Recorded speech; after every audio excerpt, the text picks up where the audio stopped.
Welcome to another edition of the Marvel Cinematic University podcast. I'm your host for today, Jay Christie. AC is currently away, but he does want to wish you all the best. He also wants you to check out our Patreon, patreon.com/MCUniversityPod, where you can get all of our bonus episodes, and our Discord for just $3 a month. We have honestly, it's got to be like 200 hours of bonus content, and you get all of it for $3, so I say that's a good deal.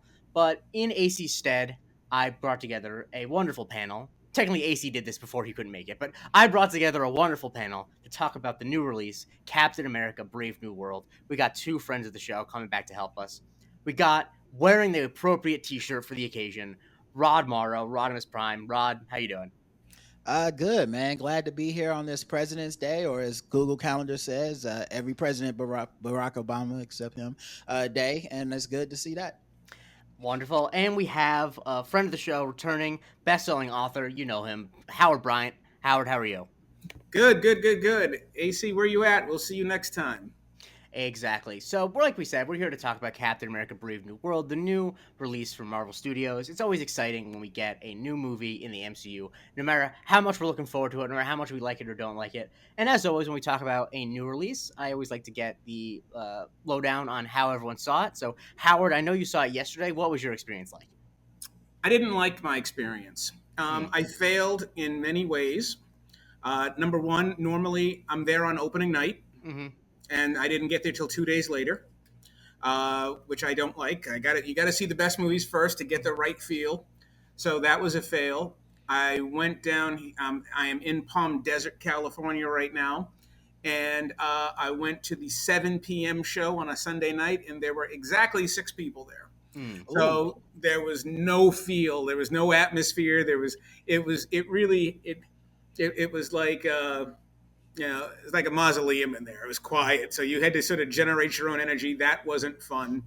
Um, and that's one of the things. Like you really do want to get that opening night energy to just get a real feel, and so I didn't get that this time. Yeah. And Rod, what about you? I saw it Thursday afternoon. We normally try to see the Marvel movies Thursday afternoon because by the time you get to Twitter, they're already arguing about it and spoiling it Mm. as they're arguing about it. So I didn't want to experience that. Our theater was probably about maybe 50 to 75% full. We live on a black side of town, saw it at the Black Theater. So, it's kind of a home game for Sam. We enjoyed the experience. I got there a little bit late though, because I normally try to get all the trailers, and we only ended up seeing like 3 or 4 trailers. But for movies like this, you kind of want to see all the trailers because this is when everybody drops their big Mhm. guns, like Superman or whatever. So I missed a few trailers, but other than Thunderbolts. that, good. Yeah, Yeah. Thunderbolts, a new So, Thunderbolts trailer. yeah, the new Thunderbolts trailer. So I saw it as I try to do with any movie that has anything in IMAX.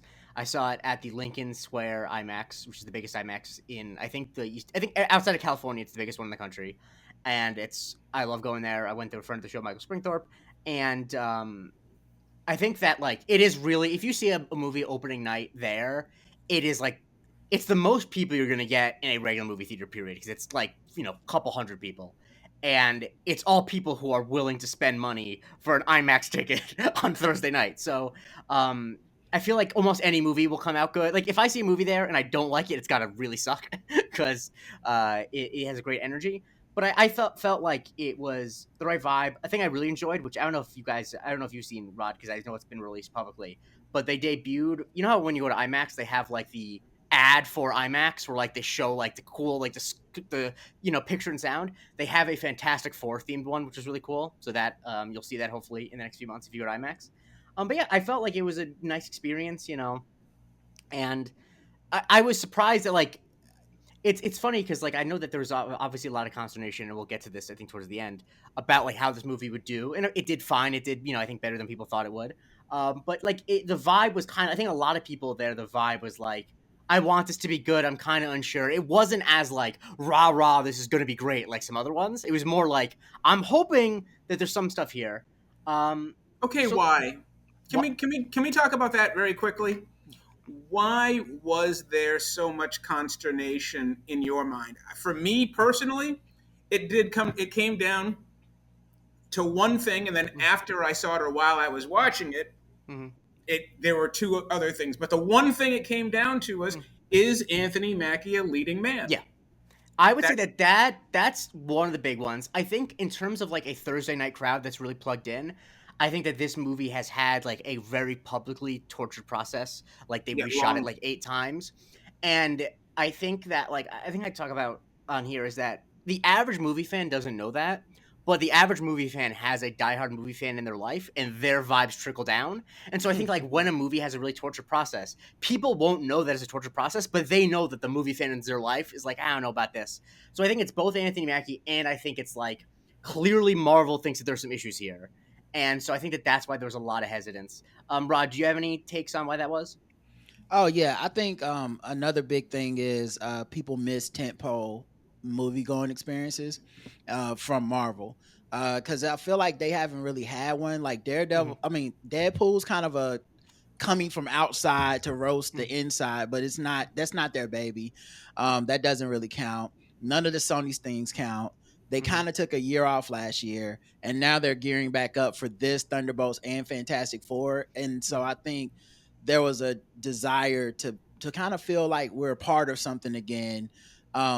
And that's what these kind of films do is bring back old stuff and be like, hey, remember that thing? It counts Mm-hmm. now, or whatever. So I felt that energy, at least in the crowd I was Yeah. with. The they were hopeful to at least feel like Mm-hmm. here's a collective tentpole moment of culture Yeah. that we all experience together, whether we hate it or love it. Yeah. So I think that, there's obviously a huge movie and we can talk about the plot generally, but I think the thing that for this show was on everyone's mind going in and is Anthony Mackie and Sam Wilson. I think that is like the big open question. And so I'm glad that we have the person on here who coined the name Checkers Wilson because he's playing checkers when everyone plays chess. Um, Howard, I want to hear what your take was. How did you feel like Anthony Mackie did and how do you feel that Sam Wilson was in the movie? Okay. Checkers remains checkers for me.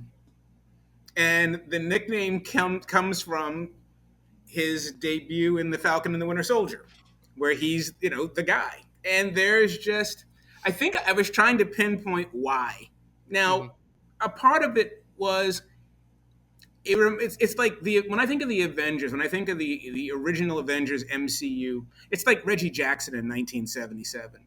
Mm-hmm. You'll never hit 3 home runs, in an elimination game. Like all those circumstances can't ever be duplicated. Therefore, everybody who comes after that moment, whether you're Alex Rodriguez or Jason Giambi or Dave Winfield, everybody else who comes after Reggie as the free agent big guy is going to pay the Reggie tax. And I think that Anthony Mackie is paying the Chris Evans, Chris Hemsworth. He's paying that tax. Nobody knew how good this was going to be, Mm-hmm. and it became iconic.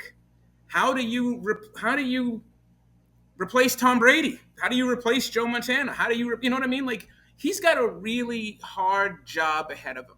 That being said, as an actor, he he has he still has that smirk that just makes me laugh when I see him all the time. And I'm like, I Mm-hmm. don't take him. he, Mm-hmm. he's been meaned out, Yeah. right? So there's that. And then what they've tried to do, I think the problem that I had with Anthony Mackie, and I don't know what they're going to do going forward. Mm-hmm. We know Captain America will return. We know Mm-hmm. that. Um, I think the biggest problem that he has is that I don't think he has a foundation. He Mm. doesn't have an arc. He doesn't have a mission. He doesn't like if there's one thing we knew about Chris Evans, about Captain America, was we knew he was a man at a time. Mm-hmm. We knew he was sort of Ward Cleaver, Fathers Knows Best, because he was, he all of his references were from 50 years ago. He was square on purpose, right? And so that gave him some character foundation. We also knew that he's incredibly violent. Are Mm-hmm. you sure you want to punch your way out of this, right? He only knows one thing. He's actually a fighter, right? I could do this all day, right? This is what he knows. So when you look at the Chris Evans Captain America character, there are certain baselines about him that give him some foundational character structure. I don't know who Sam Wilson is. Mm. I don't know Yeah. what makes him tick. I I think don't. the big problem is the only characterization they have of him is him in opposition to Steve Rogers. That's That right. like my big disappointment with his characterization in this movie. Well, I will say I think that this is the best acting performance Anthony Mackie has done as Sam Wilson. I think he's not really the problem with it. I think that when they had the whole bit about him being like you're not Steve or whatever, it's like wasn't this what the Falcon and the Winter Soldier was about? Like, do we That's not right. have a new take here? Well, Sorry, I'll let you continue, Howard, no, I and was then going I'll to go to say, Ryan. and I think the other piece of that is that in Falcon and the Winter Soldier, they were on to something Mm-hmm. during the Oscars so white, Me Too, post Kaepernick protest era that this country was in, examining where blackness fit in the white world was really powerful. And this was the area where I thought he was going to try to go. And I don't know if his character is strong enough to do that. And so I'm watching this movie and I'm going, they're trying to give him some sort of moral arc here. And yet, why is this man always preaching to me? Why is he always speechifying? Why are you lecturing me this whole movie? When Mm. when specifically most of his character arc for the entire movie is not wrestling with this question. Mm. Right? It doesn't wrestle with this question. And then somewhere in the movie, suddenly, he'll give you the I believe in America speech. Right? And it's like, you look like a fool when you're doing that. You trust these people? And Mm. so the wrestling of the Sam Wilson character as Captain America, I think you can't dance around it. You're either going to be conflicted Mm-hmm. or it's not going to be part of your character. You can't just sort of swoop in and swoop out on such a really deep personal. I mean, this is what defines many black people in this country. Are we in or are we out? And in this movie, in terms of the casting, there's all kinds of black government employees. The number one, Ross's number one aide in the Secret Service, or his aide is a black woman, and here you have Sam Wilson wearing the star. So clearly, this is something from a casting standpoint that you obviously notice, right? And they're talking about this, about whether or not they should trust. And he goes, well, he is the president, and this is America, and we have to do these things. And yet, there's no real backstory of conflict. Mm-hmm. And we'll get to the other conflict, which is the Isaiah Bradley character. Mm-hmm. He's the one who's conflicted. Yeah. And and it's like he reminds me of Kenny from South Park. Now I was like, how many more ways are you going to brutalize this man? You're going to kill him every time we see him? Stop. Damn, we killed Isaiah again. Leave that man alone. But we can get to that in a second. But Yeah. the real point that I was trying to make here was, I think the reason why Thor worked in the Avengers is because you saw his arc. Mm-hmm. And he surprised you as an actor that he could carry scenes. Chris Evans surprised you. He could carry a movie, he could carry scenes. The jury is still just out on me when it comes to Anthony Mackie. Mm-hmm. And Rod, how did you feel about Anthony Mackie? So Anthony Mackie as an actor, I thought this is probably his best job on screen. Probably, I mean, for different reasons, you could probably throw in Twisted Metal, but that was more me laughing at him trying to be funny as opposed to laughing with him. But I thought, he carried the hero role, the titular, action star, gravitas. Like, if anything, it was kind of interesting that they didn't, unlike a lot of Marvel guys, they didn't give him a lot of range and character. Like, he doesn't do jokes really. Like, they're he jokes, but they're not. There's nothing really like too quippy about him, like. And other than that smirk, which is unintentionally funny to me, I don't think the script had it in there like they're going to be laughing at this. So, but I thought he did a good job as like lead guy. Like, that's not on him. And I agree with everything that Howard just said about the script and the character of Sam Wilson. There's not a lot of Sam in Sam. Mm. Sam has no personal real relationships that show up on the screen in this film. Like, I feel like they must have cut something or decided not to do the Layla something with Layla, the black woman who was Mm. Secret Service, because clearly there was Because a clearly they connection. knew each Yeah. exactly. Yeah, Mhm. and I'm like, are you trying to make him like asexual? Are you trying to like? There needs to be personal stakes and personal relationships as well as Mhm. just you When they know cut his family out, the way the family was, his sister Yeah. was there in Falcon. There was there was nothing anywhere. exactly He didn't even go home in this movie. No. And like the exactly. thing is, I think that is definitely a thing. That like it's always a fool's errand whenever a movie has a lot of reshoots and rewrites to be like that was because of the rewrites because we weren't on set for that. And I Yeah, I think don't that like know. people Yeah, did that a ton with Doctor Strange, and then it turned out a lot of the stuff they were saying was later was not.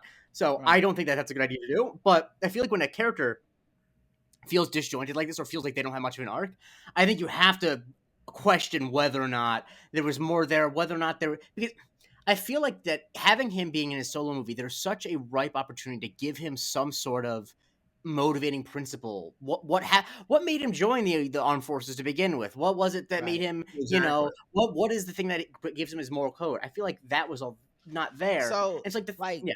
a couple more things too. Like, so in the comic books, he used to be like a criminal. Hmm. Like they could have Naturally. gone into something like that with like, like, hey, you've never seen this part of his story before. This is before he meets Captain America. This is before he's joining the army, something like that. I also felt that they messed up, in my opinion. And once again, I didn't follow none of the reshoot stuff. Like you and AC, Yeah, no, y'all for know sure. way more. Yeah. So Yeah. this is just how I felt. Like, man, there's Hmm. more to that Layla relationship that we just didn't Yeah. get. I don't know why, but it just felt like we didn't get it. But they also did this thing in the comics that I loved about the Sam Wilson Captain America run, and it just didn't show up on screen here. And that is every other black person had questions for him. And it meant something. You don't have to like, it's not like message that not every scene is just about race, but people were questioning his, motives, questioning, like, how can you believe in this? What game are you playing? You don't see that they're playing a game on you. And it He was became playing something. Connect Four. Yeah, yeah, exactly. It became like his own thing. And like even in the absence of his own like clear racial dogma, it still made him have to pick and choose sides, and those relationships informed us about his character and what he could see. And we get that a little bit from Isaiah. We get Hmm. the one, speech moment at the end with Joaquin, but we don't really get a lot of like, just like, hey brother, what's up with Yep. this flag? Are you cool? And you And get I it. and I missed And that. and you get it with other characters. You get it with Haley, with Haley Stansfield, and in that one, she wanted, she idolized Hawkeye, right? Hmm. There Yep. were, we get it with a lot of the other characters, and I think that, and also I think one of the things that is, just sort of a reminder of the actual comic books and what they do to black characters and how difficult it is for black characters to sort of become mainstream is your three main black characters in the beginning origin story of of not the MCU, of Marvel Comics. Black Panther made his debut Fantastic Four 52. Then you've got Luke Cage, who was an ex-convict who, while he was in prison, they were doing experiments on, Hmm. and no Tuskegee there, right? And now you've got Sam Wilson, who's also a criminal. Mhm. So the two black American characters are ex-cons or from the underworld, Mhm. and the nonfiction the non-American comes from this fictional country that has nothing to do with the civil rights movement in the middle of 1966. Right. So I think it's important, you know, and no, you don't want these things to always be about race, but they have to be about something. Yeah. That's And exactly.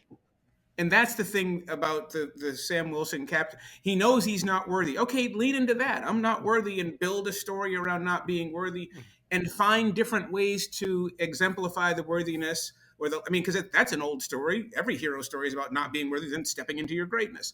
But you got to do something. Yeah. And he just strikes me as why are you here? Hmm.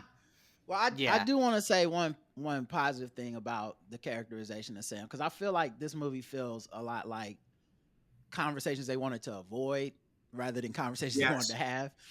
Mm. But the one thing they have been consistent about from Sam from beginning to this movie, he doesn't outsmart you, he outhearts you. He Yeah. that whole arc of like, I'm the counselor, I deal with the PTSD, I see the good in people who've been in these combat. I mean, that's literally how he beats Hulk. Like, it's just like everything comes down to like, Buddy ain't really got them hands like that. He ain't, Is that he's not the is that soldier that enough? kills. Say that Mm-hmm. again. I'm sorry. Is that enough when you're in Oh, I'm not a saying it's movie? enough. I No, just no. want to say it's I'm asking. consistent. Yeah. It is consistent, and what I'm Yeah. saying is that do you feel that that is a compelling enough way for a lead man to proceed in what's coming next? Yeah, I don't, but I also think that the consistency of him being a good man is pretty much that's all there is to Sam to Yeah. me. Is like Yeah. like Mm-hmm. why does Steve pick you? Because you're a good dude. Like, not because you're not gonna outsmart him, you're not gonna out tough him, but you'll make the tough decision, and you'll You do have the right thing. compassion. Yeah, in a way that, and in the MCU has so many characters in a way that does stand apart to me is many other characters who are either powerhouses, schemers and plotters in their own rights, anti-heroes, all of that stuff. His whole thing is just like, he's just a good dude that's completely overmatched, but just keeps doing the right thing. They powered him up something serious, though, didn't they? Oh, that suit! Listen, give everybody that suit. Movie could Yeah, have I ended think 30 I minutes will earlier. say I don't want to go too into it because I think the conversations about power scaling are for dorks. But Yeah. at a certain point, everyone can't have Wakandan tech. It kind of makes stuff feel cheap. Yeah. Of course. I was like, that will be a later conversation because I think it's a MCU wide problem at this point. But I think I will say that, like, I think when I came out of the movie, I enjoyed it more than I thought I was going to, just because like the vibes were rancid. And I think that my thing is like, I think Anthony Mackie as a like functional action movie lead is fine. Like he's stoic enough. And like that's not a given. I think that that's not something I knew he could do. The problem I have is that they were like, I don't even want to say that they were reaching for more. They were gesturing at more, and they never grabbed anything. And at that point, it's like, well, then I think you got to shit or get off the pot if you're going to make references. And so I think that goes to the Isaiah Bradley of it all, which is not where I was going to go second, but I think we're talking about all these issues with Sam and what they're trying to get at. I feel like a lot of they funnel a lot of the commentary that they want to have that might be a little too complicated for Sam. They funnel it to Isaiah, where it's Isaiah just like, Bradley is his conscience. yeah. And the thing that I bump up against with this, having seen the Falcon and Winter Soldier, is like, at a certain point, I'm just not as forgiving of Sam Wilson for being so gullible over and over again. When it's just him getting harmed, it's whatever. But when Isaiah's getting harmed, it's like, okay, at some point, he's your conscience, but you're hurting a real life human being. Checkers. Yeah, exactly. Yeah. This guy doesn't want to go to the White House. Cap had a similar situation happen with Bucky. Yep. And Cap moved heaven and earth to keep Bucky out of harm's way for what he felt that he wasn't truly accountable for. Like, it was like, this ain't on Bucky. This is a bigger thing that's happening to him. He's a victim as well. And of course, led to like civil war. Like he fought on that lie or whatever. Yeah. I think the difference though is that Steve, I don't think was naive at all. I think he knew that he was being kind of deceptive. I think that Sam comes off as naive. Well, and that's the other piece. I'm sorry. Go ahead, Rod. I was gonna say I think the similarity doesn't necessarily, because I think we all agree that he's Checkers Wilson, but I think the similarity is in the goodness. Like, Cap is like, this is like, it's from a good place. It's not from a manipulative, like, I want my friend to get away with murder. And I feel like a similar thing is with Sam, except Sam doesn't have the wherewithal or maybe even the abilities to truly fight that system on his own the way that Cap would. So he ends up working within the system to try to he ends up having to trust the system and work the system to get out of it. And I think that's the core difference in those two, is because he tells Isaiah, like, I will get you out. But I don't know that Sam even knows how he's getting that man out. Whereas if Captain America says, I will get you out, if it's Chris Evans, I feel like he's busting a wall open in that prison and being like, come with me.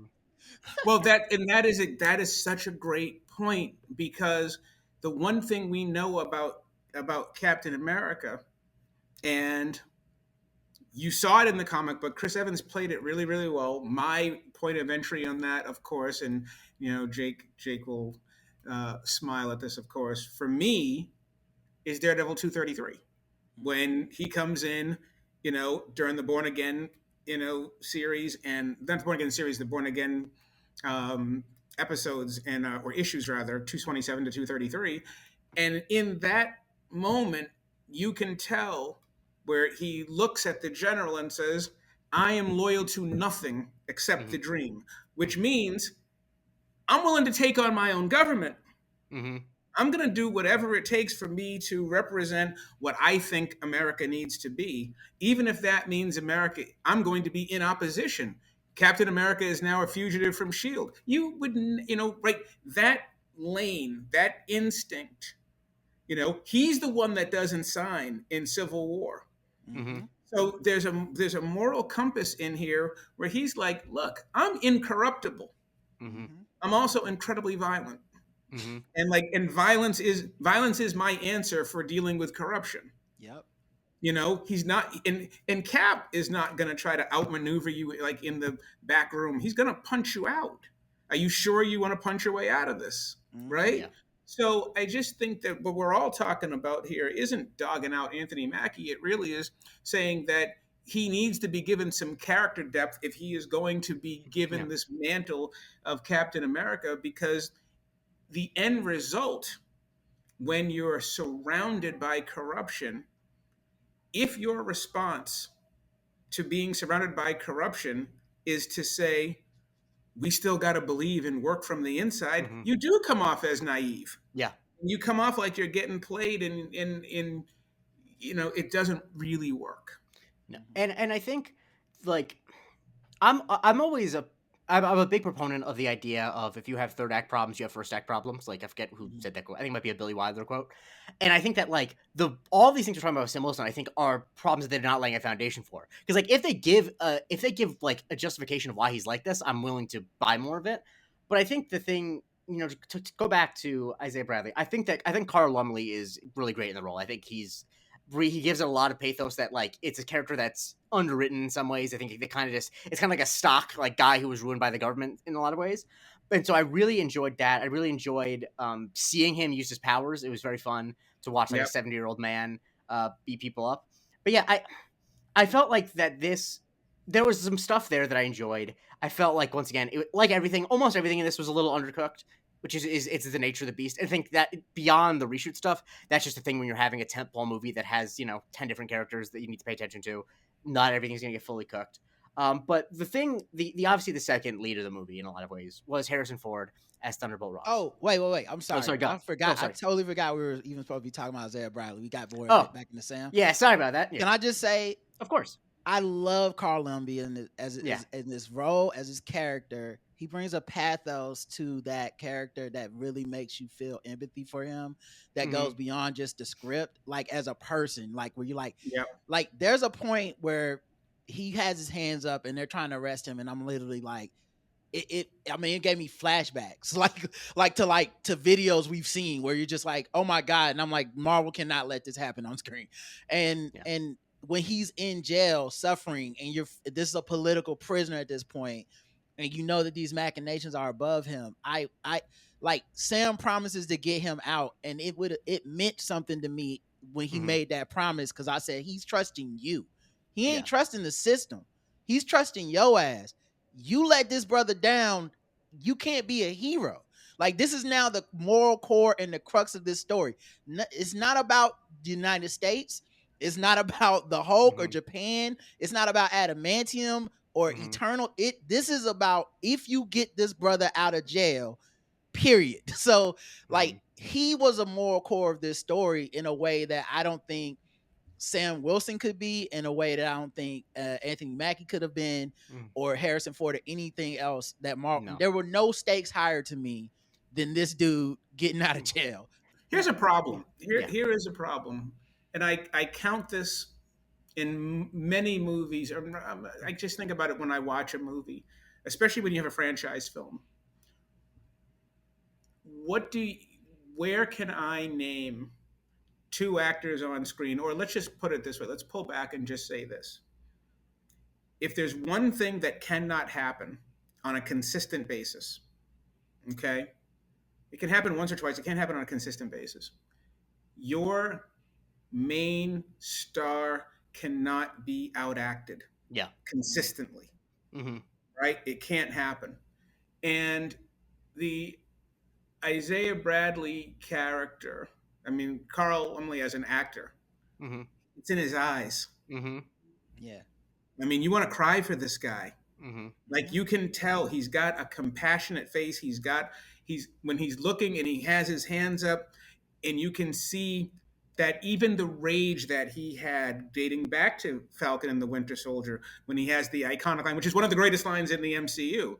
I don't know why any black man would ever want to be Captain America, right? Mhm. That's the baseline of Anthony Mackie's dilemma. And yet Anthony Mackie has not yet been the guy to wrestle with that the Yeah. Mm-hmm. way Isaiah Bradley Mm-hmm. has articulated it. Mhm. So when I saw that and they took him away, and I was like, okay, now here's the real challenge. Now Anthony Mackie has to live up to this responsibility. And Mm-hmm. is that what this are we going to see that through this Mm-hmm. movie? Mhm. And so they put a lot on him as a character, as an actor. And the story went so far away from that that the only thing that he's really able to promise, and you were saying, Jake, earlier about, his dialogue, most of his dialogue, especially with his new protege, Joaquin, is sort of buddy buddy chum stuff. Mm-hmm. There's not a whole lot of wisdom there. There's not a lot of um I'm just waiting for the moment when he steps into his greatness. It has to come for this character Mm-hmm. somewhere. I don't know when that moment's going to be. Yeah. Mhm. And so you mentioned, Anthony Mackie getting outacted. I think the other person who definitely outacted him is Harrison Ford, which I will say there's nothing. It's not necessarily shameful to be outacted by Harrison Ford. Many a person has been outacted by Harrison Ford, but I was really interested to see how Harrison Ford was going to do in this because Harrison Ford is such a mixed bag of how much effort he's willing to put into anything. He gave more effort in this than I thought he was going to. I felt like the character was a bit the thing that ultimately hamstrung the character a little bit for me, even though I really enjoy Ford's performance, is that I wasn't really sure at any point until the end, and how much the him trying to be a better person was just lip service, and I Mm. feel like we're supposed to track an arc of a man who had a war filled past, who's done a lot of bad things, trying to redeem himself, and for 90% of the running time, I assumed that was all just a lie. And so when they end up having oh no, he actually was trying to redeem himself, I'm like, that is an interesting story, but I really wish that would have been seated better, as opposed to him occasionally saying I'm trying to do better, I'm trying to do better, I'm trying to do better. Mm. Rod, how did you feel about the great Harrison Ford stepping into the shoes of William Hurt? Man, I really wish we didn't know he was gonna be Red Hulk. I really I know there's nothing they can Yeah. do about it, but that would have hit so much harder if Yeah. we had no idea, rather than that being the main selling point that they sold this movie on. Because I just felt like at some points I was just waiting on him to turn. You know what I mean? It's Yeah. just okay, we're an hour and a half in, buddy. What's happening? Let's go ahead and pull off the mask and get to doing this thing. But yeah, as a character, I mean, he was fine. His arc around his daughter and stuff, which I mean, they teased that thing out. I was like, is she not in this movie? Were they not able to book her? When is she gonna show up on screen? And I think also it was some acting stuff too, because there's some moments where he has tears in his eyes thinking about his daughter that hit me differently than just oh, here he is scheming and plotting. I'm like, Yeah. no, in this scene when he's on the phone and his tears in his eyes, his daughter, and no one's in the Yeah. Oval Office with him, I'm like, Mhm. okay, this man is showing some level of contrition. But ultimately, with that character and his arc in the end, it felt like maybe, I don't know, it depends on how other people feel about it, but I felt like it was a kind of a sneaky, smooth way of having a commentary on the presidency and accountability, and being we had a red monster take more accountability for his actions at the end of this and be like, no, I should be in jail, Mhm. than what we have in society right now with the orange monster who's there because he says I'll never go to jail, you know? And so there felt like there was some subtext there Yeah. with this character that I appreciated at the end of the movie after I thought about it for a while. But yeah, he did a good job, and as a character, you know, it's kind of a wild card. But yeah, I wish Mhm. you didn't know about Red Hope. Yeah. How about you? Okay. Let's talk about a few things. Mhm. Number one, the biggest disservice that was done to this movie was the trailers. Yeah, for sure. Because it was anticlimactic. It happened so late. Mhm. Um, Even the posters have, the shield being hit by a red Mhm. fist. And if they had left that out and that had been a reveal, that would have been dynamite. Yeah. That would have been the pow moment you've been waiting on since Endgame, Mhm. Yes, right? That would have been yes. one of those things where it was like And bang. Howard, also to piggyback on what you're saying, that would have made Sam feel more heroic than knowing that was going to Yeah. happen. Is, oh my God, he's no powers fighting a Red Hulk who is also the president, and he stands toe to toe and then talks him down and saves the country, the world, and everything. But knowing it's gonna happen, I'm just like, so when is he fighting this guy? Well, here's the other thing, right? We talk about, and I don't really love doing this because as a writer, you don't want it done to you. Mhm. The bottom line about movies, and Jake, we've talked about this before, is that the director has taken you on a journey, Mhm. and you have to decide that you're going to go on that journey with the director. If you're going to spend a lot of your time rewriting the director's movie, that's kind of hard to do, right? Yeah. You don't want to do that. You want to just say, I'm willing to go along with you. But I'm going to go back to Daredevil, okay? And I'm going to go back to Rod. We have been talking about the Sam Wilson character's greatest virtue is his heart and his compassion Mhm. in lieu of not having superpowers. And they make a nod to this as well. I should have taken the serum. So it's Mhm. very, very clear he's not leveled up. So he's got to have something else. Mhm. And that something else is his heart, it's his compassion, it's his worldview, it's his belief in other people. Daredevil 163 is one of the greatest comic books ever made. It was when Bruce Banner shows up in New York and beats the living shit out of Daredevil for 32 pages.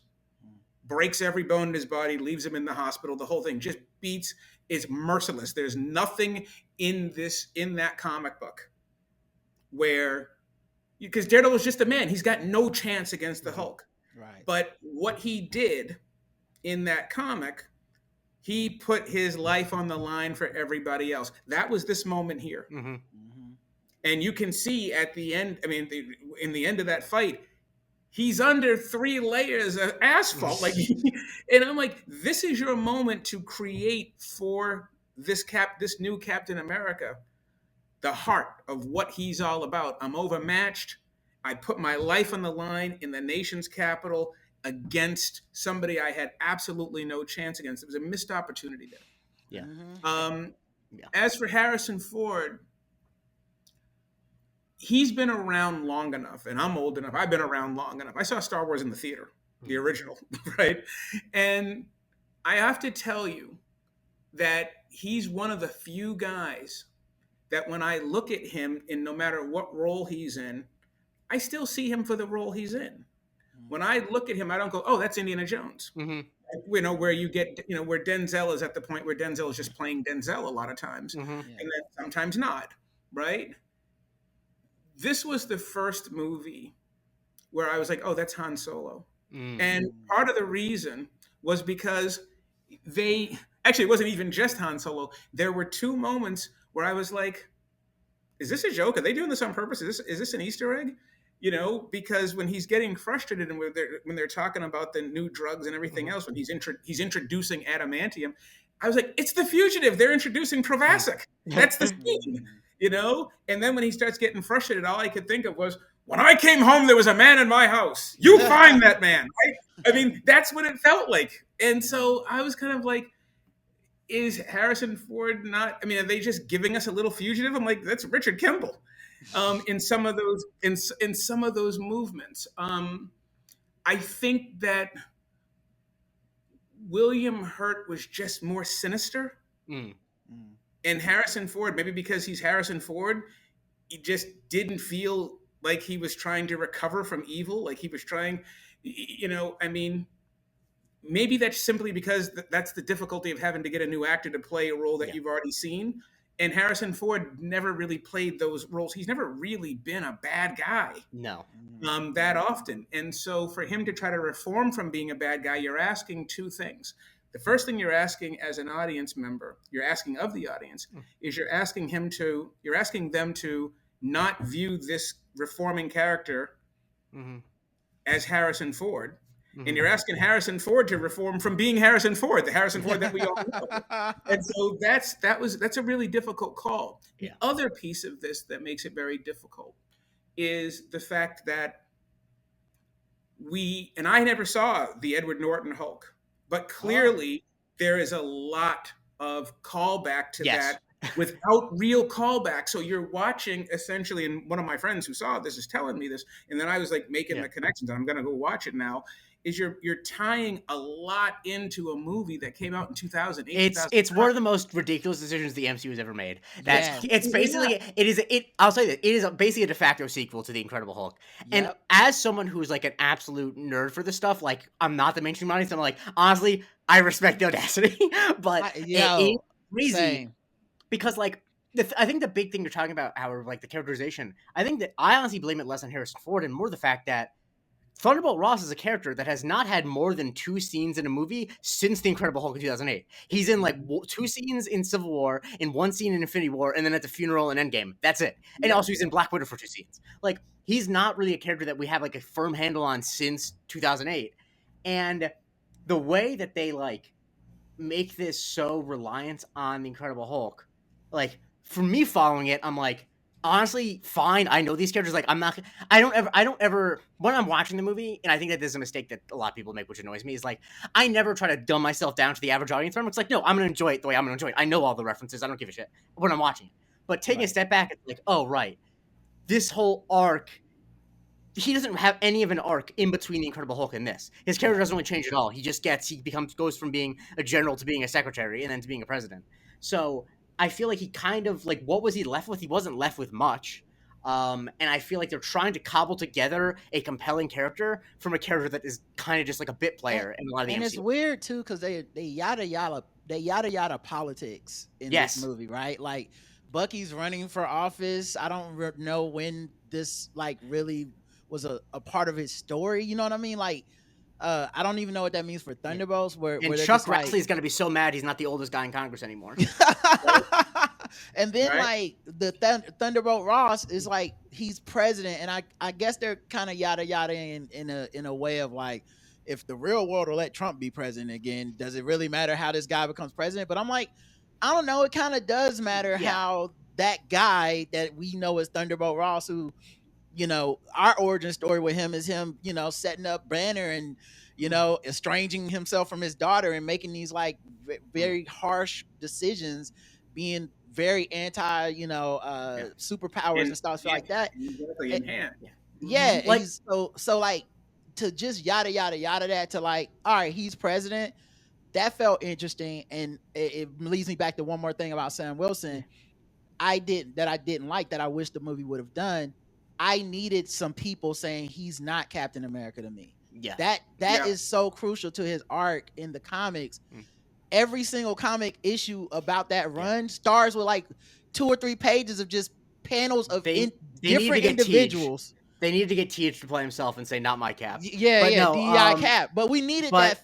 My point is, you needed that, I agree. and I felt like the same thing for the president. There's no pushback. There's no one being like, he's not a good president. He shouldn't be president. He's not bringing us together. This guy is shady, so that we would at least as an audience feel like he's overcoming something other than just being Harrison Ford now. And can I give a quick rewrite that I think like this movie, because the thing about this movie is it's one of the shorter MCU movies ever made, so like they had space.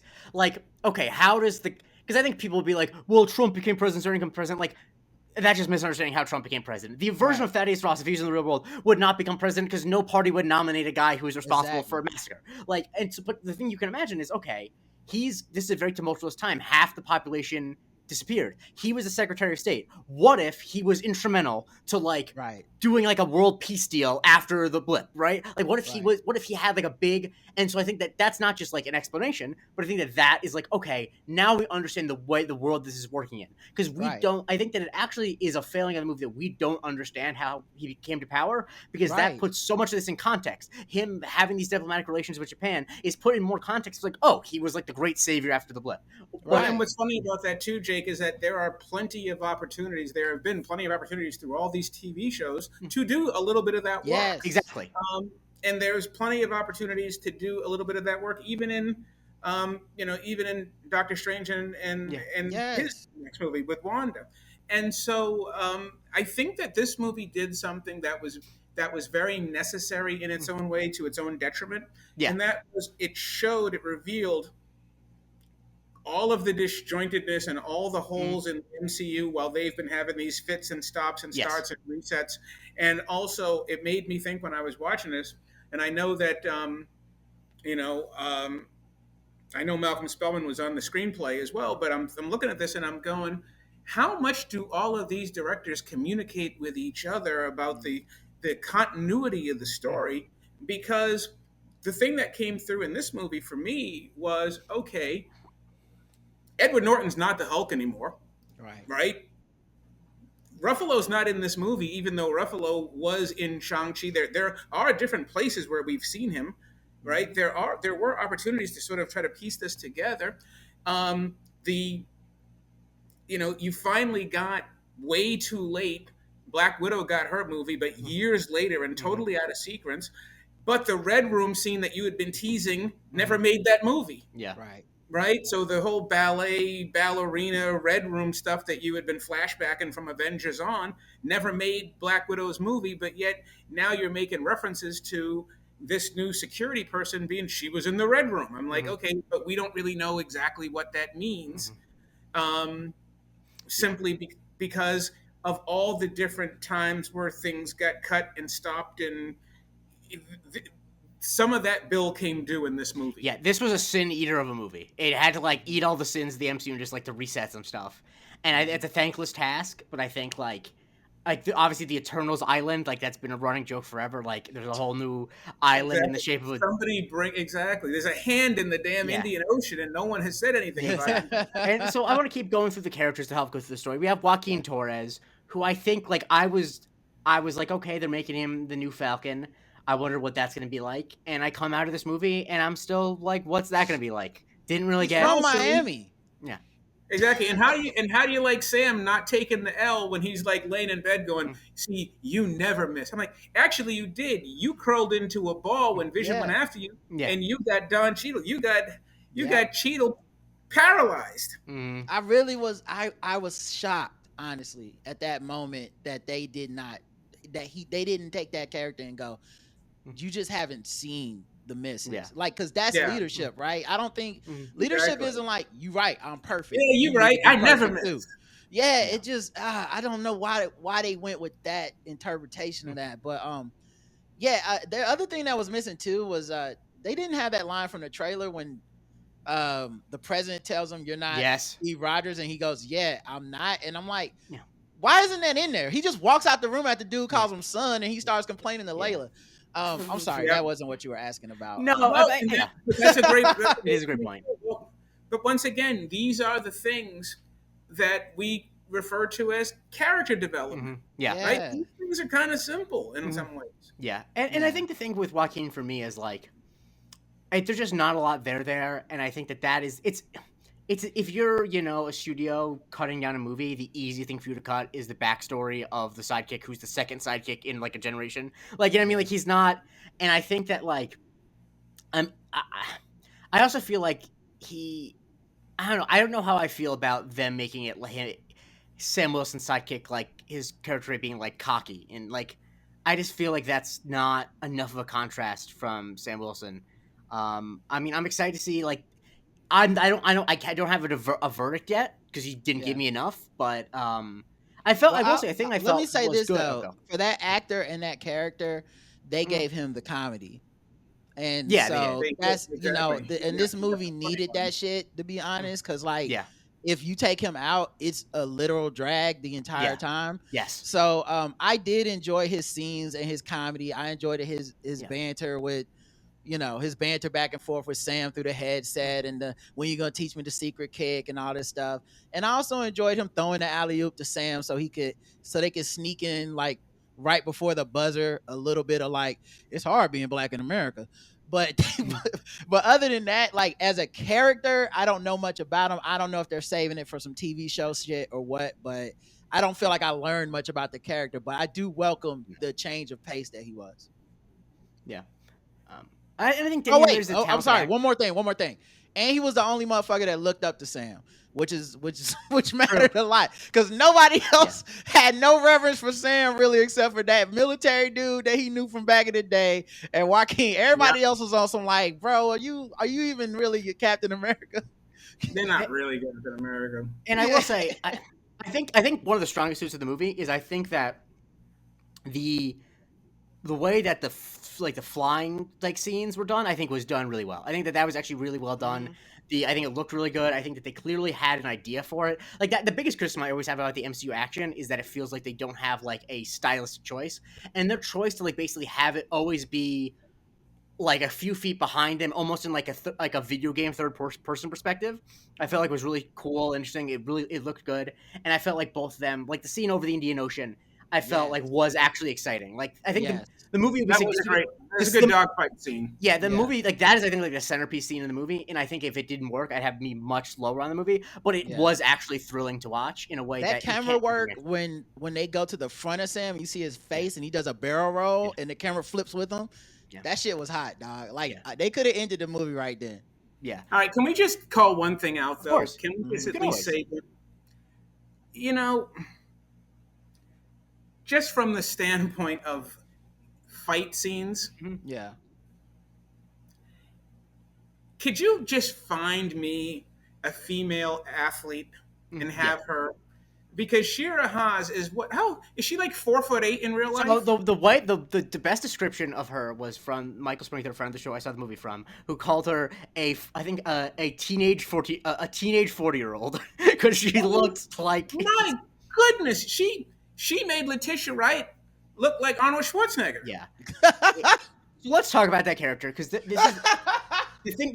I think that the context of this character is the behind the scenes stuff. I think is actually very relevant. Yeah. So basically, that they don't actually call her it, but she was originally written to be Sabra, who is an Israeli superhero, and they when a lot of the stuff with the reshoots and rewriting, they took that stuff out because they didn't want to have a movie with an Israeli superhero in these times, and they were trying to avoid. And then it came out that like Shira Haas was, her military service came into play. There was a whole big to do. I mean, there are actually protesters at the premiere of the movie because of some of the stuff that she did and Wow. said, yada yada.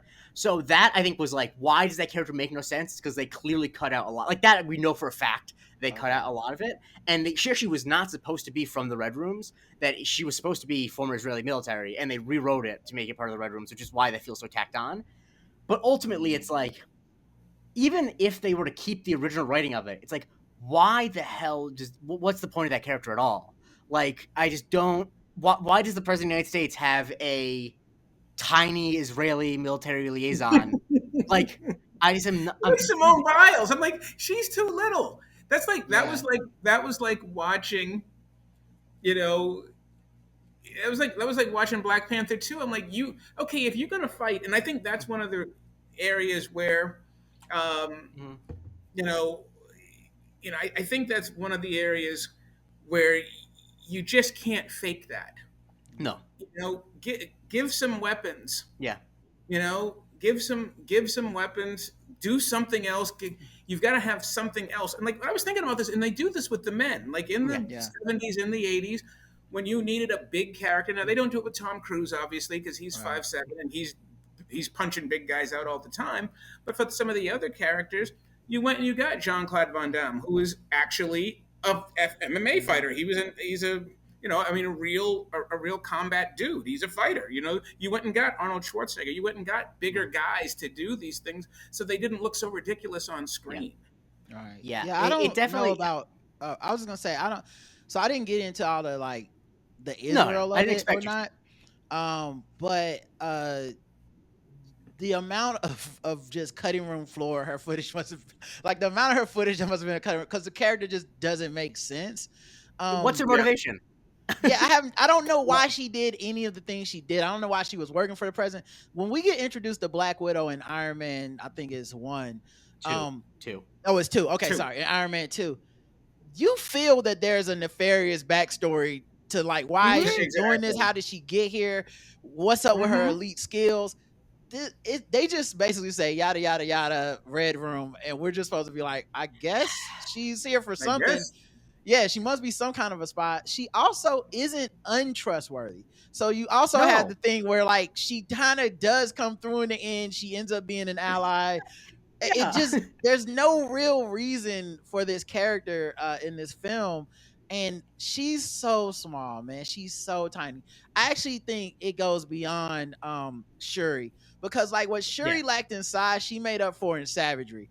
She was willing to do some shit to Namor that T'Challa never would have Yeah. did. Like Yeah, it's true. she's like, I'm catching a body today, and I dare you motherfuckers to stop me. I didn't get any of that from this. This just felt like even when she's running up the hallway in this, I'm like, this is the Yeah. cliche: jump off the wall, jump onto his neck, swing. Mhm. He gets Yeah. knocked out. It all of it feels so unoriginal, and that Yeah. it did nothing She's for five. me. She's 5'2". And it's not like That she's not makes even like a sense. powerhouse of an actress or anything. Like I feel very Yeah. differently. She doesn't have any gravitas really. It's Have y'all such a seen Peacemaker by any yes. chance? Yeah. That little dude in Peacemaker, Kung Fu Master or whatever, Yeah. he like 4 foot whatever, but the savagery he was whooping ass Yeah. with, you were like, this is different. I haven't seen a 4 foot tall guy whoop someone's ass where I went, I believe he could do that. I I believe he never did got that. that feeling with her. Yeah. Because No, not at all. you call her Simone Biles, but if she was built like Simone Biles, I believe it more. You know what I I mean? Like believe it. she's 5'2" and skinny is the problem. Exactly, and just I was like, no, you're gonna get knocked out in a heartbeat.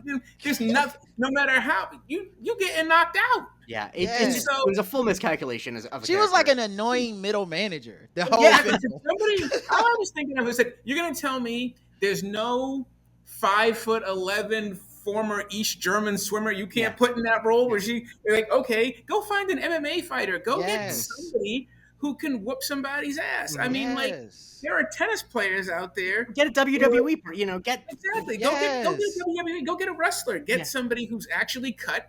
Who's And here's the thing. It's like, okay, now Florence Pugh is a great actor, and she's only Right. 5'4", Mhm. right? However, she's a great actor. This was not a great No. acting Right. performance, Yeah. and she wasn't asked to carry anything. Her responsibilities were far more physical than verbal. Yeah. Yep. So I would have tried to go find me a 6 foot woman who might whoop Mhm. your ass. Exactly. Yep. And so when you see her in the situation room, you're like, oh, she's here because she might whoop your ass. Not like Yes. the entire time you're wondering why is she in these rooms? And it just there's no At good answer. at a time where the fucking plot is you can't trust nobody around you. Yeah. Like right. the whole plot is like the president don't know who's down and who's not. Yeah. Can you bring in the Israeli envoy and kick Also, everyone out? the in MCU Secret has Service? so many characters. Bring in the 9-year-old who's ordering off the kids menu. Yeah, Yeah. the MCU has so many characters. You mean to tell me there's not another like character we've seen before that like is like it felt like such a weird Yeah. place to introduce a new character that is Well, like not even Deathstrike in X-Men 2 and X2, yeah. right? Okay, when she fought Wolverine down there in the basement, I was like, damn, that's a good fight. Yeah. Listen, okay. Yeah. But that's the thing. What you lack in size, you can make up for in savagery. She ain't even and She didn't getting have that. ferocity. it. She didn't have it. Yeah. I mean, the scene where Deathstrike's got there, she's all Yeah. right in her neck. I was like, Yeah. okay. I was like, Yeah. okay, she's here to kill you. She's Exactly. a problem. And so another big character, and this is what I was like when I learned that they're bringing this character back, I got excited because it's such a big swing. When they brought Yeah. back the leader, who is of course from The Incredible Hulk, played by Tim Blake Nelson, who's one of my favorite character actors, so I'm always excited to see him get work. I felt like there was a lot of promise here. I felt like some of the stuff was done well. I think they dropped the ball on the look of the character. Yes. Very He looked much so. ridiculous. He looked ridiculous. The thing looked is, it was neither fish nor fowl. They clearly didn't want to go as extreme as the comics, but they went too far for it to look normal. Like they Yeah. didn't make a clear enough decision on it. Why?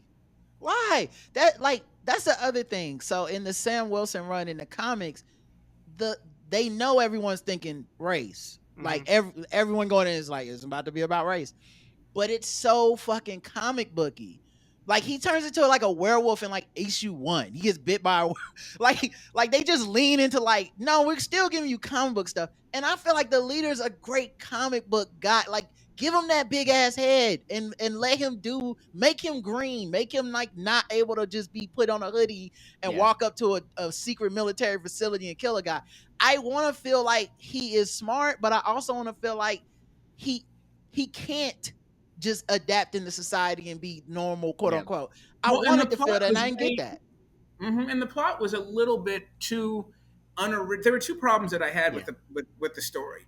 Number one was they did a lot of talking the story for you. They did a lot of talking and not sure. So what you're saying is we need to find out who the mole is. I'm like, God damn. That actually is the biggest problem with the movie. Like I actually, no, unironically, I think that someone made the joke that they got like the Netflix thing that says make sure you have characters say what they're doing so they can look away from the screen. It felt like it was written that way.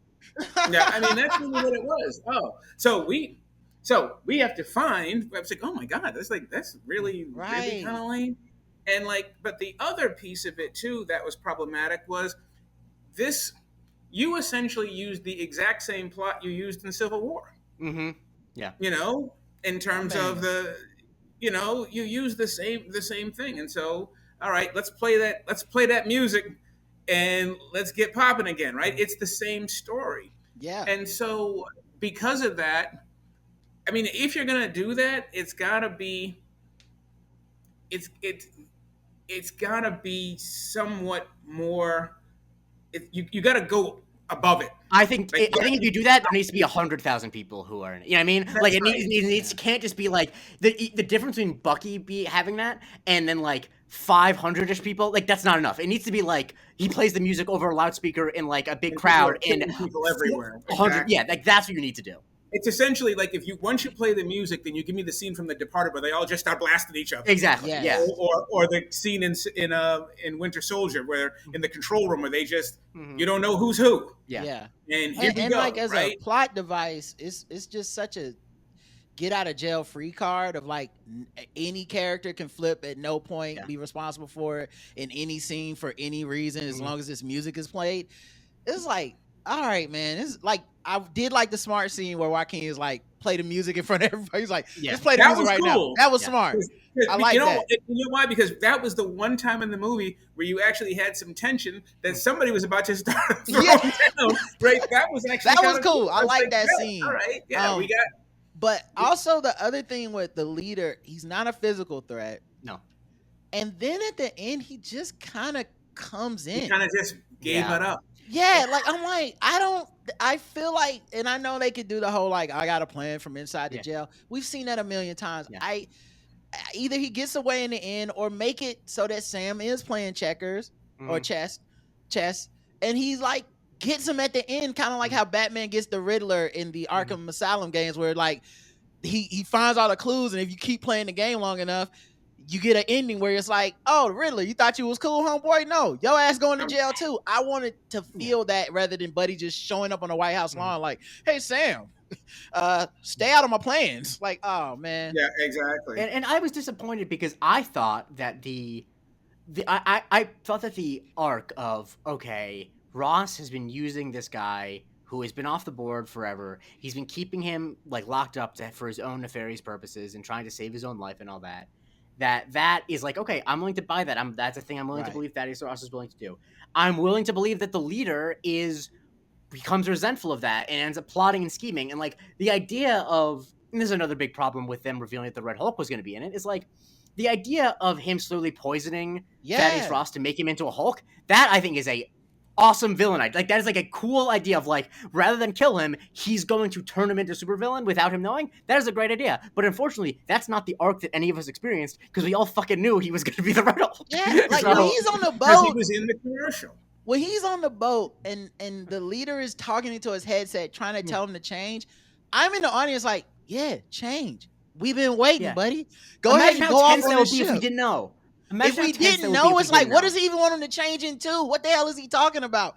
That Yeah. that was that let me know they didn't really have faith in this movie. Those trailers Exactly. and the amount of them and the Yeah. reveals, that was we don't believe people will go see this movie unless Mm. they know Red Hulk's in it and that Mhm. And Harrison unless Ford they is know, him.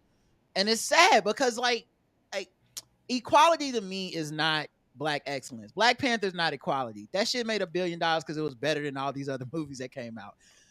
Equality is like, Medea. Equality is this movie if you treat it the way you would treat it if Robert Downey Jr. was in it and you're like, no, don't give him the big reveal. We got RDJ. Yeah. They're just gonna come to see what the hell he's doing.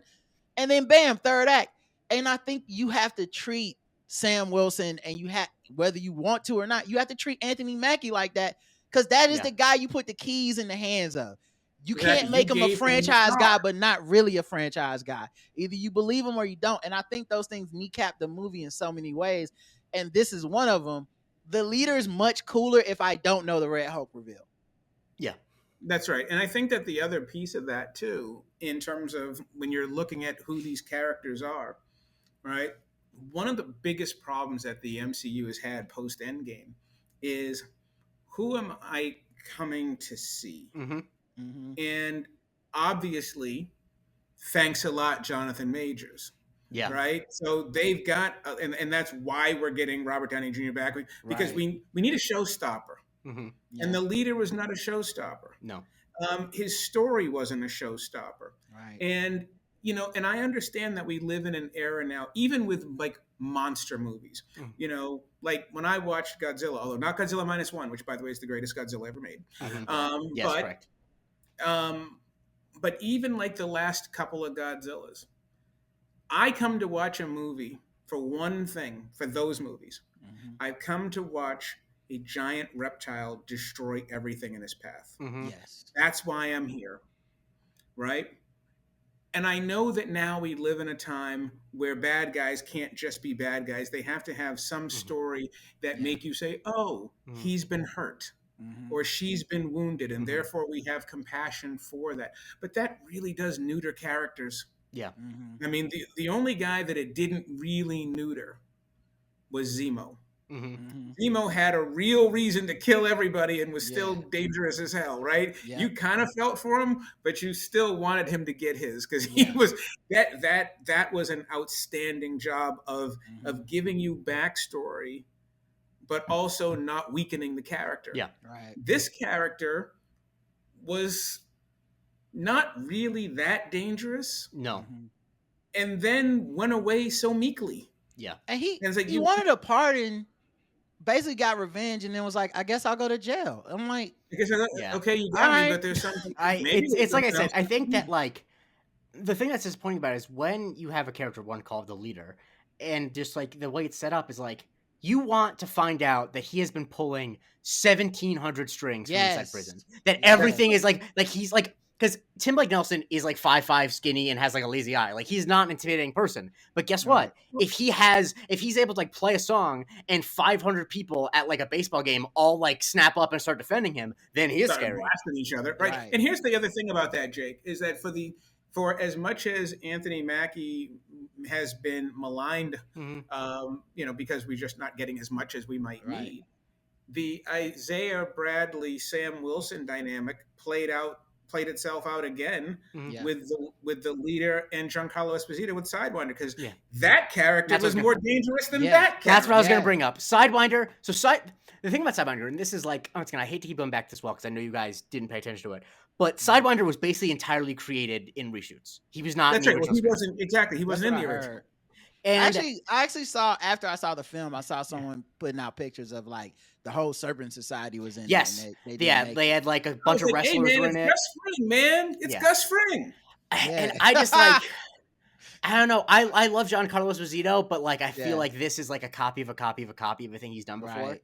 Right. It is, but he can. But He can do still it. He can do it. He's still a good He actor. still acts well enough Yeah. to be chilling when he needs to be. Yes. Also, though, like I think this is a perfect time for them to have done some sort of like physical thing to him too, because he just looks like like the actor we all know wearing Yeah. He shades. looks like Gus Fring. Yeah, I wanted to see like some superpower type shit or some sort of like something other just like I got knives and I can fuck you up.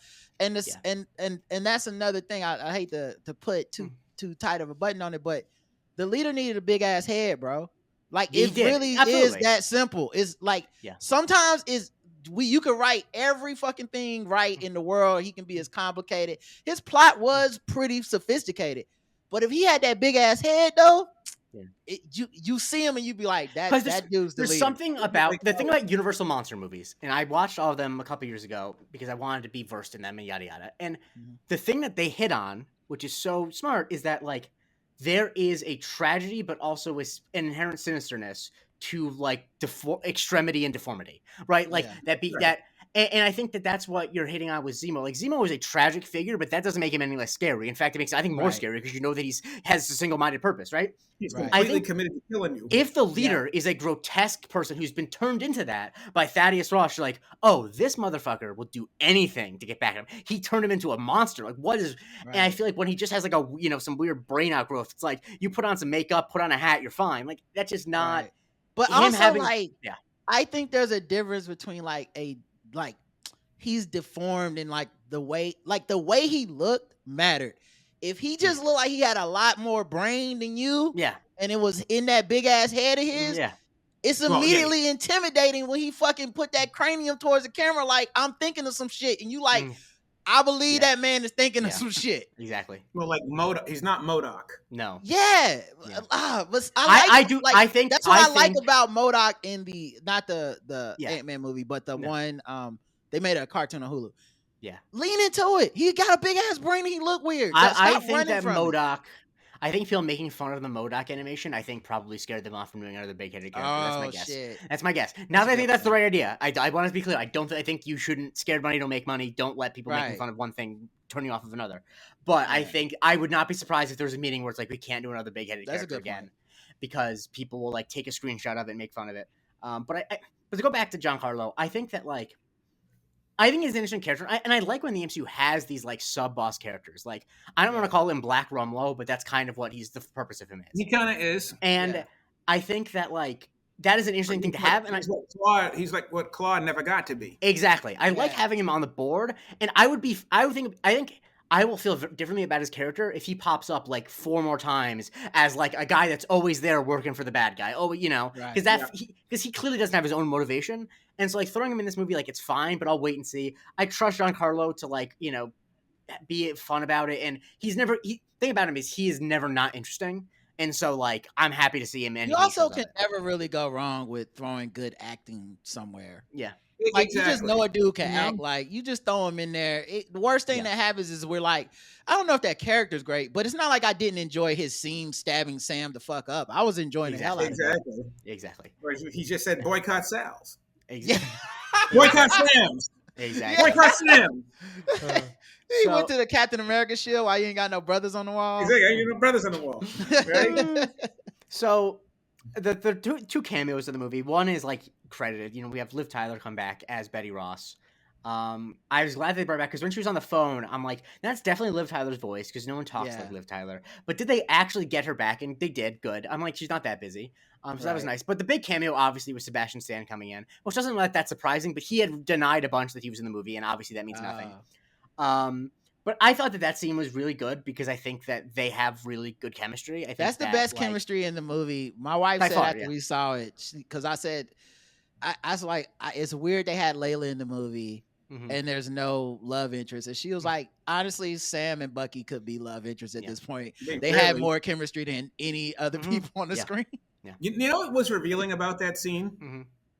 What was revealing about that scene was as much as we talk about Sam Wilson being the compassionate character, he was not very warm. No.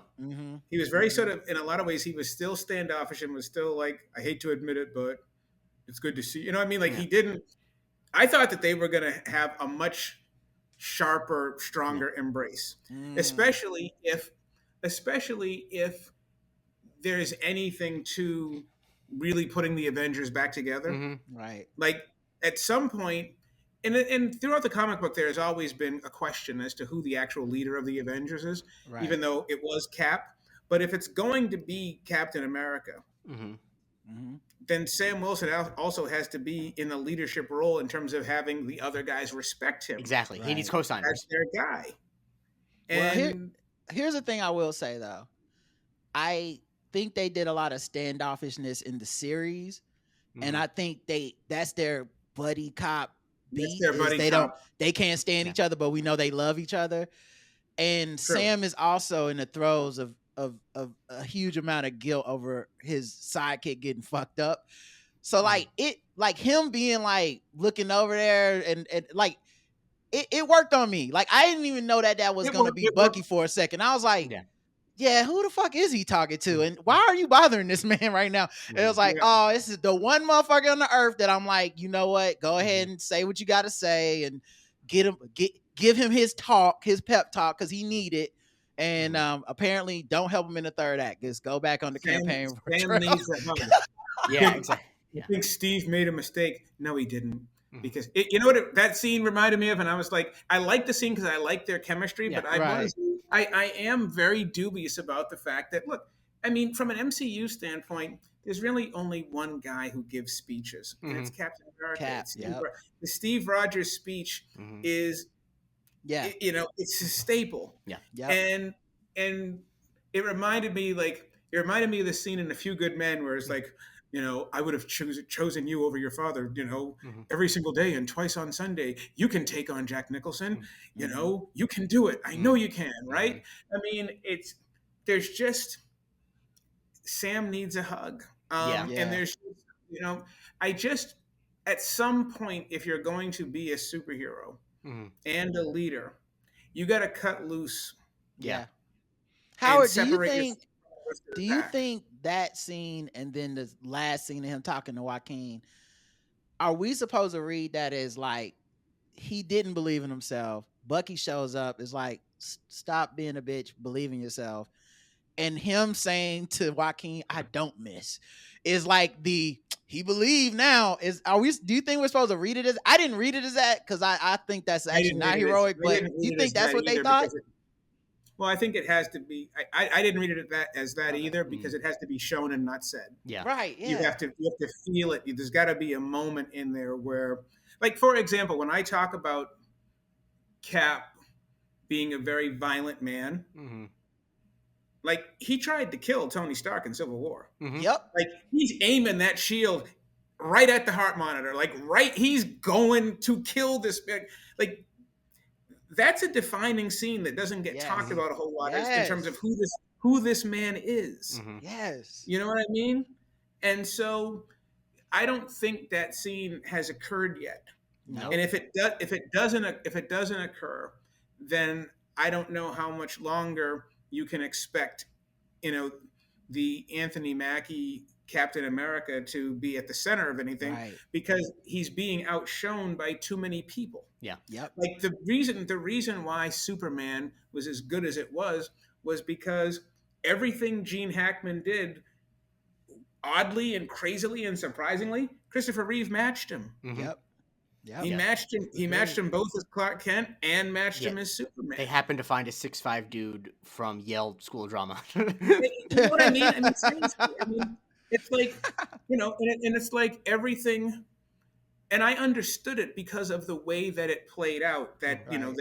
that Robert Downey Jr. got the last 32 minutes of Endgame all to Right. himself. I got that, but for the 20, the 19 or the 21 movies before that, it was very, very clear that you had other stars. Mhm. Yeah. But you cannot go into movies where you're the lead title Mhm. and get outacted by everybody Yeah. else. And do you sprinkle Sam in throughout the rest of the MCU now, like you would a Chris Evans, a Tony Stark, like a Tony Stark character, where Tony Stark's the core Spider-Man. When you start Spider-Man That's from right. Tony Stark's perspective, I don't know if Yeah. Sam's gonna be going around, recruiting and popping up in other people's movies. I would like to see it for the record. Just once I said the quality is giving him the same shit that you would give and trusting him to figure it out.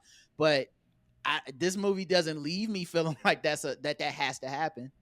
No, and it may not happen because they may feel like they have other they've got other things they've got to deal with because we don't Yeah. know what's taking place outside, Yeah. like on the business side. Like Yeah. I feel like one of the most important pieces of the MCU in terms of the things that we saw was Hawkeye. Just in looking over your shoulder and seeing Rogers the musical, right? Like Yeah. it tells you how big this character Yep. got. And I think that there's all kinds of different ways that you can use that to your advantage. Yep. But they're still trying to get their footing. And the big thing, obviously the next big gambit. I mean, I know Fantastic Four is coming, and I know Thunderbolts is coming, but the real gambit is Doctor Doom. Yeah.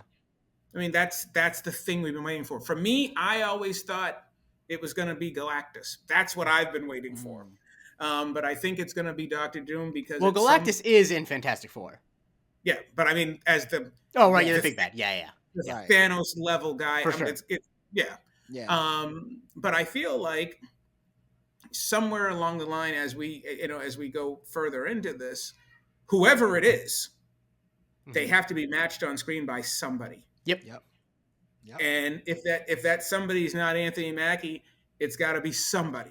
Yeah. I'll say this: I trust them that if it's not going to be Anthony Mackie, they will put other people in positions to succeed. That even if the thing I've respected about the MCU is that they are willing to fudge comic book stuff in order to put their stars in the right configuration. So even though yes, Captain America should be the leader and he might be the leader in name, if they need a scene where it's going to be Robert Downey Jr. as Dr. Doom going up against one person in the Avengers, it's they might have to fudge it to make it Captain Marvel or somehow or make it an actor that they trust. I trust them to do that. I don't think that if they have the opportunity to have a one-on-one Robert Downey Jr. as Doom against one Avenger, I don't think they'll be well, I guess we have to make it Anthony Mackie. He's Captain America. I think that they'll be no, we can't do that. I will say one other thing, and one other thing that I do think is interesting when I walked out of the theater as well is I was thinking, let's also pull something else back, and that is, have I run my course with this story? Yeah, right. We have not been given a moment to breathe yet. No, there's constant churn, and I was like, okay, was this a really good movie just with the wrong person who bought the ticket? I'm completely willing to look at myself and go, maybe it just didn't hit me because I'm still tired. Yeah. And also because we had talked about this with AC, Jake, as well, was that I was also thinking that Robert Downey Jr., when he's dying in Endgame, and they look at him, and I think it's Pepper who says he's done enough. To me, I thought that was handing the torch to Tom Holland to get everything back, and it hasn't quite turned out that way. No, I think that is more because of the bullshit of Sony than anything. Because he's only allowed to be in so many movies, and I think that and when is you a mentioned mistake. Adamantium, okay, are we finally going to bring the X-Men into the fold? If I can tell you what it seems like is going to happen, and this I don't know this for sure, but it feels like, and I don't know exactly what this means, but it feels like after Secret Wars, they'll be doing a soft reboot. Well, basically, they'll be pruning back stuff that they don't need anymore, keeping some stuff they need. And I don't know exactly how that's going to take shape, but I think that will be a smart decision because there are obviously way too many plot threads. And I, as the host of this podcast, can keep track of all of them, but I'm not the median consumer of this stuff. And so I think you're right. I think there is a lot of fatigue. And I think that does lead to the post-credit scene in this. That's what I was going to bring up. Okay. It's the worst post-credit scene they've ever done, in my opinion. Yeah, I did not like it. But it gave me the vibe of from the comic books, the incursions and the Illuminati, which is just the way that Marvel basically got everything back to making sense, where it's just like they had just done the multi-dimension shit too much and just nothing counted anymore. There were no stakes. I think they tried to do some of that in Loki season 2, but it just that's a TV show that you have to watch on Disney Plus to keep up with the how it affects. I don't think that hits the same as if I think they need to do a movie, whether it's this Doom thing or something that it's going to be Secret Wars. Stakes are back. When you see a person die, they dead. When you see this part, you need that more. And so, other than this vague ass post credit scene, I did think to myself like, oh, that's what they're gonna do, because I think it has to count again. If Fantastic Well, Four that was gets over Secret Wars here, all in it. yeah, Yeah. yeah, because this shit So is too much. I think that post credit scene is awful. But right after it happened, I turned to Springfield, who I saw the movie with, and I said, I think if you change one word in it, it's actually more ominous. Because he says, "You're not ready." I think he says, like, "You're not ready." ... To fight the others or whatever. And I think that if he says, "You're not ready to fight yourselves," I think that is a much more Yourselves, interesting post credit yes, scene. yes. Because that sets up a thing. Because I think the thing that like I think they really need, if they're going to bring all these people back in different versions, they really, really need to lean into how traumatic it would be to fight your friends from a different universe. Yeah. And I think that like that, if it's just like a different universe of yada yada, that's not interesting. But if it's like, okay, we're going to be fighting different versions of ourselves or different versions of like these, that becomes more interesting. But I feel like this post credit scene was, what makes the Illuminati storyline so good is that all those people think they're heroes. exactly what somebody is willing to do to a whole other fucking plane of existence when they think they're the good guy is fucking intriguing, because they took our heroes and made them villains. Now you're looking at Charles Xavier a little differently when he's talking about destroying somebody else's universe. You're like, how are you good exactly?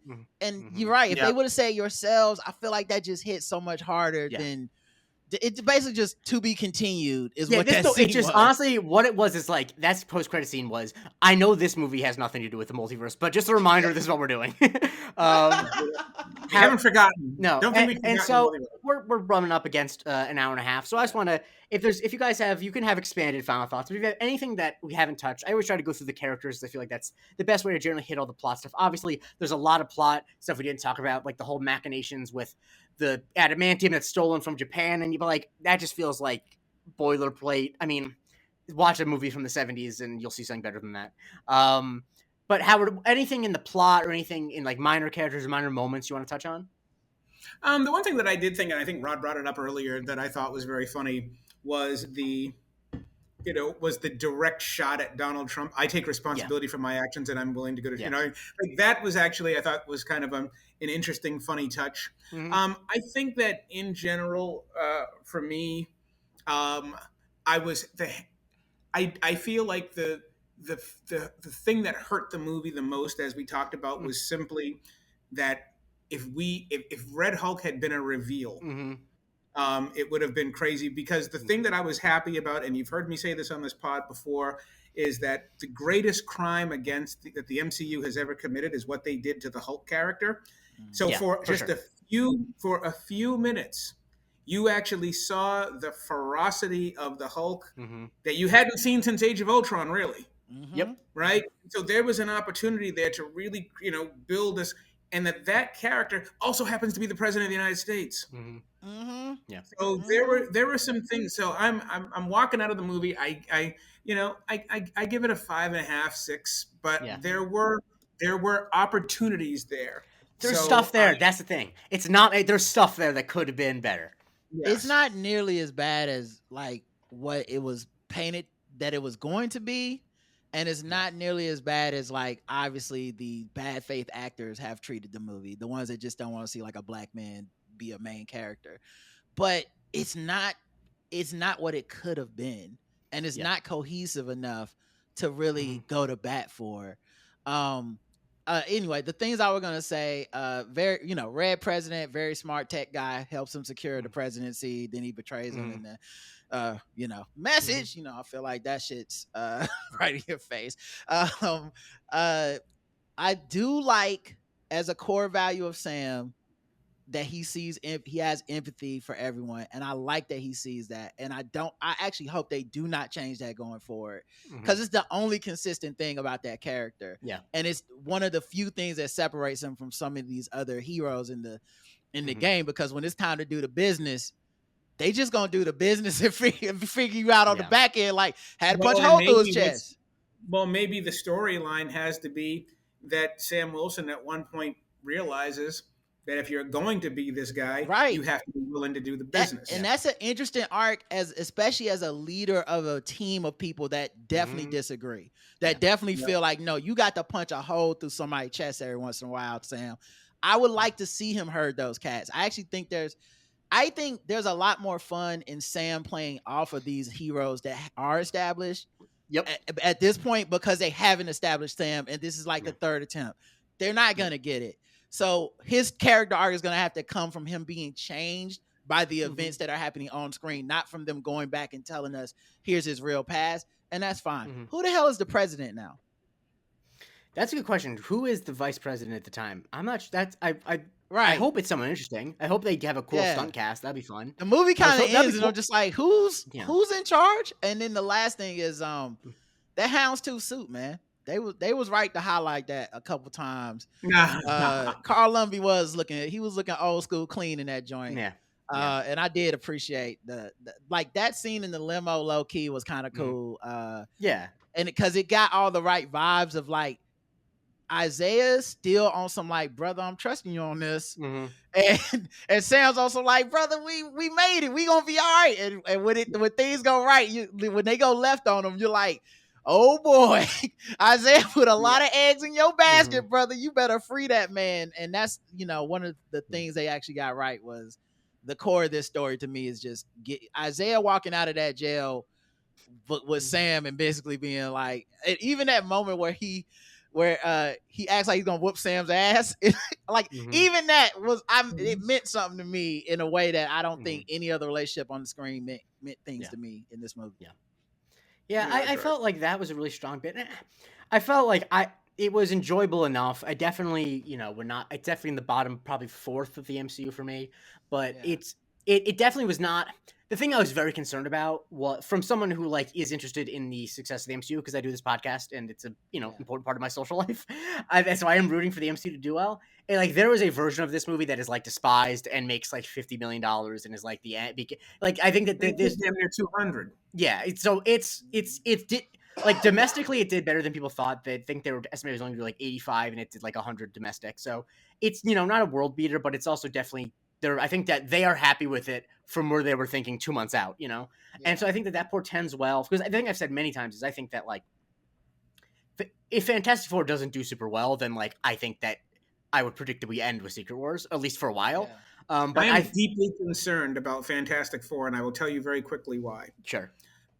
Because Fantastic Four discontinued the comic years ago, right? I mean, they were almost done because they're the first 61. Yeah. They're the first of the big Marvels, and they were on the way out when I was in high school in the 80s.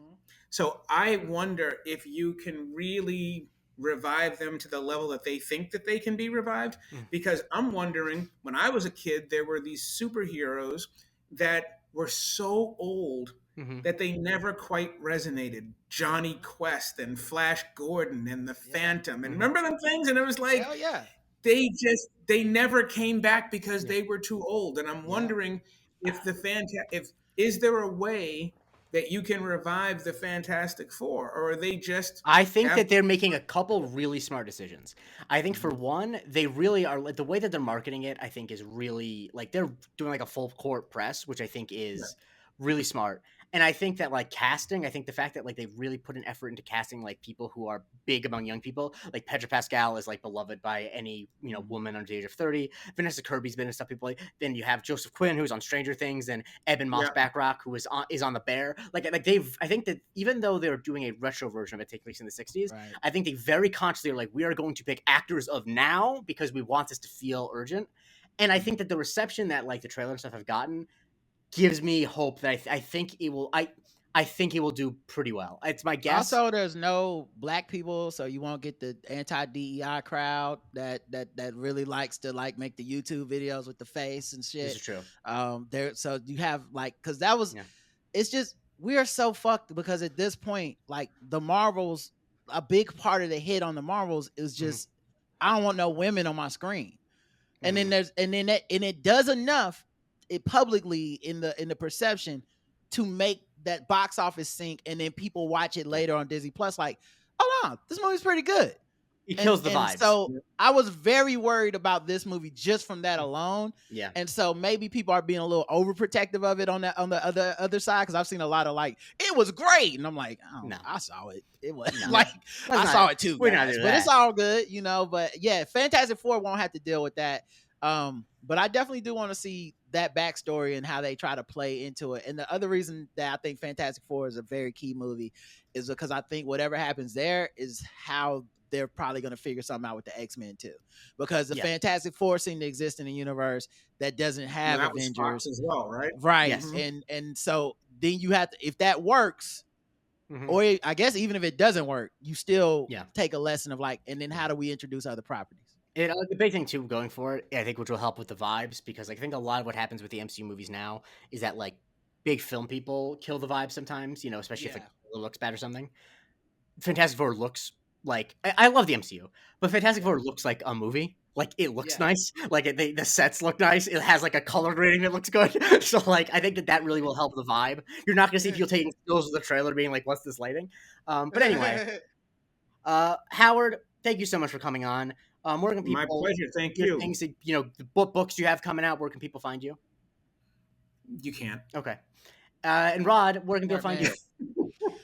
Man, where I'm always at, man. I'm on there with Elon Musk and them to the one of us dies off.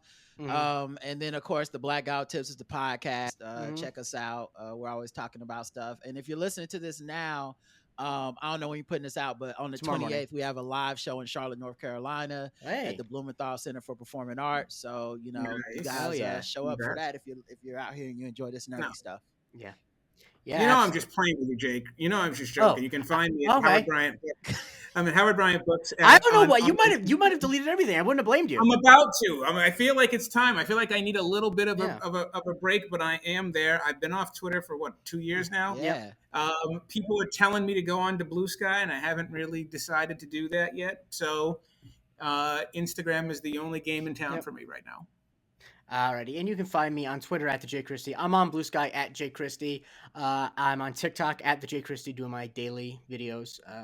And I'm also this weekend. I'm going to be doing a fundraising live stream for the Trevor Project, raising money for LGBTQ youth. So check me out, twitch.tv/J_Christie. Rob will be there at some point. I'm going to be giving away some stuff if you donate. So please donate to that and send your donation receipt to museumoftwitter@gmail.com, and you can win some stuff. Really hoping to raise some money, because obviously a lot of people need help these days, but LGBTQ youth definitely could use it. So yeah, hope you check that out. And please, once again, check out the Patreon, patreon.com/MCUniversityPod. Check out the YouTube channel if you're just listening to this. And please and check out my tuned. TikTok, Rod TBGWT. It's also, of course, I'm it's doing a big month. videos. It's a big month for doing daily videos as well. Stuff. There's one, I won't say what it is, but there's one word you used. Like, you put it, I'm like, oh. Anyway, so check Rod's TikTok out. It's great. But make sure you don't hit the like button if you can't. So anyway, for Howard Bryant, for Rob Morrow, I've been Jay Christie. Thank you for listening.